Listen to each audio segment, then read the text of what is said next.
कहानी गरीब किसान का बेटा बना आईएएस। उत्तर प्रदेश के एक छोटे से गांव रामपुरा में एक गरीब किसान रामलाल अपने परिवार के साथ रहता था। रामलाल के पास सिर्फ कुछ एकड़ जमीन थी और वह अपनी मेहनत से किसी तरह घर का खर्च चलाता था। उसकी पत्नी सुनीता और 3 बच्चे थे, जिनमें सबसे बड़ा बेटा रोहन था। रोहन बचपन से ही बहुत होशियार और मेहनती था। गांव के सरकारी स्कूल में वह हमेशा अव्वल आता था और उसके अध्यापक भी उसकी प्रतिभा को देखकर हमेशा उसे प्रोत्साहित करते थे।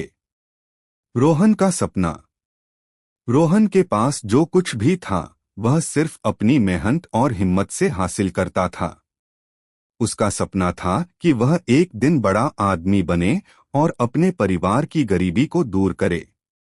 उसे बचपन से ही यह एहसास था कि यदि उसे अपनी गरीबी से बाहर निकलना है तो उसे कुछ बड़ा करना होगा। वह अक्सर अपने पिता से कहता, बाबूजी, मैं एक दिन बड़ा आदमी बनूंगा ताकि हम सबकी जिंदगी बदल सके। लेकिन रामलाल के लिए यह सब कुछ आसान नहीं था। वह अपनी मेहनत से किसी तरह घर का खर्च चलता था, लेकिन अपने बच्चों की पढ़ाई के लिए उसके पास कोई खास साधन नहीं थे।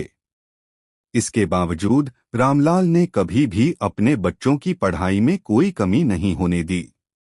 रोहन की किताबों के लिए रामलाल ने कभी खेतों से ज्यादा मेहनत की, कभी चिड़ी को बाहर फेंका, लेकिन रोहन की पढ़ाई कभी रुकने नहीं दी। पहली चुनौती। रोहन के लिए पढ़ाई का सफर इतना आसान नहीं था। गांव का स्कूल बहुत छोटा था और वहां शिक्षकों की भी कमी थी। किताबें खरीदने के लिए पैसे नहीं थे। लेकिन रोहन ने कभी हार नहीं मानी। वह अपने दोस्तों से किताबें उधार लेता और चांदनी रातों में खेतों के पास बनी झोपड़ी में पढ़ाई करता। वह समझता था कि अगर उसने मेहनत नहीं की तो वह कभी भी अपने सपनों को पूरा नहीं कर सकेगा। एक दिन गांव में भारी बारिश आई और रामलाल की पूरी फसल खराब हो गई। इससे परिवार के सामने आर्थिक संकट आ गया। रामलाल को लगा कि अब उसे खेतों में काम करने के अलावा और कोई रास्ता नहीं है। उसने रोहन से कहा, बेटा, शायद अब तुम्हें पढ़ाई छोड़कर खेतों में हाथ बंटाना होगा। यह सुनकर रोहन की आंखों में आंसू आ गए। उसने अपने पिता से कहा, नहीं बाबूजी, मैं पढ़ाई छोड़कर खेतों में नहीं काम करूंगा। मुझे बड़ा आदमी बनना है। मैं आपको दुख नहीं होने दूंगा। नई शुरुआत। रोहन ने अपनी पढ़ाई जारी रखने का फैसला किया। एक दिन गांव के एक मंदिर के पुजारी से उसकी मुलाकात हुई, जिन्होंने उसे बताया कि दिल्ली में एक कोचिंग इंस्टीट्यूट है जहां गरीब बच्चों को मुफ्त में पढ़ाया जाता है। रोहन ने पुजारी से सलाह ली और अपने पिता से इस बारे में बात की। रामलाल ने उसकी बात सुनी और कहा, अगर तुम सच में कुछ करना चाहते हो तो दिल्ली जरूर जाओ, हम तुम्हारे साथ हैं। रोहन ने दिल्ली जाने का फैसला किया। वहां की जीवन शैली और चकाचौंध उसे नई थी, लेकिन उसने खुद को अपने लक्ष्य पर केंद्रित रखा। दिल्ली में उसे कड़ी मेहनत करनी पड़ी। वह कोचिंग क्लास जाता और रात को घर पर आकर किताबों में डूब जाता। उसे एहसास हुआ कि सफलता पाने के लिए बहुत संघर्ष करना पड़ता है, लेकिन वह अपने लक्ष्य से कभी नहीं भटका।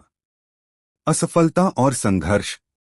रोहन ने पहली बार यूपीएससी की परीक्षा दी, लेकिन उसे सफलता नहीं मिली। यह उसके लिए एक बड़ा झटका था। दिल्ली में उसके पास पैसे की कमी थी और उसे लगने लगा था कि शायद यह रास्ता उसके लिए नहीं है। लेकिन उसने हार नहीं मानी। उसने दोबारा कोशिश करने का निर्णय लिया और ज्यादा मेहनत करने लगा। वह रोज 12 से 14 घंटे पढ़ाई करने लगा। अपने सपनों को पूरा करने के लिए उसने अपनी सारी खुशियां और आराम कुर्बान कर दिए। उसने अपने पुराने तरीके अपनाए और किताबों को उधार लेकर पढ़ता। उसे अपनी संघर्ष की असलियत समझ में आ गई थी। उसे यह पता था कि मेहनत के बिना कुछ भी संभव नहीं था। सफलता की ओर पहला कदम। रोहन ने दूसरी बार यूपीएससी की परीक्षा दी और इस बार उसे सफलता मिली। जब उसका नाम परीक्षा के परिणाम में आया तो वह खुद यकीन नहीं कर सका। उसकी मेहनत, लगन और संघर्ष ने उसे सफलता दिलाई थी। उसने सबसे पहले अपने पिता को फोन किया और कहा, बाबूजी, मैंने पास कर लिया है। रामलाल की आंखों में खुशी के आंसू थे। वह गर्व से बोला, तुमने साबित कर दिया कि अगर दिल में लगन हो तो कुछ भी असंभव नहीं है। गांव में यह खबर आग की तरह फैल गई। लोग एक एक कर रामलाल के घर आने लगे और रोहन को बधाई देने लगे। रामलाल ने कहा, मेरे बेटे ने दिखा दिया कि अगर मेहनत और ईमानदारी से कुछ किया जाए तो दुनिया की कोई ताकत हमें हमारी मंजिल तक पहुंचने से नहीं रोक सकती। गांव की सेवा और बदलाव। रोहन ने आईएएस बनने के बाद अपने गांव और आसपास के क्षेत्र के लिए कई योजनाएं बनाई। उसने किसानों को आधुनिक खेती के तरीके सिखाए, जिससे उनकी उपज में वृद्धि हुई। इसके अलावा उसने सरकारी योजनाओं का लाभ गरीबों तक पहुंचाने के लिए कई उपाय किए। गांव के स्कूलों में भी सुधार लाने के लिए उसने कई कदम उठाए ताकि बच्चों को अच्छी शिक्षा मिल सके। वह गांव में स्वास्थ्य सेवाओं के सुधार के लिए भी काम करने लगा। उसकी कोशिशों से गांव में बदलाव आया और लोग उसकी मेहनत और नेतृत्व के कायल हो गए। सीख। रोहन की कहानी एक प्रेरणा है कि अगर इंसान के पास दृढ़ निश्चय, मेहनत और ईमानदारी हो तो कोई भी बाधा उसे उसके लक्ष्य तक पहुंचने से रोक नहीं सकती। रोहन ने अपने संघर्ष से यह साबित कर दिया कि गरीबी या परिस्थितियां किसी भी इंसान की सफलता को निर्धारित नहीं कर सकती।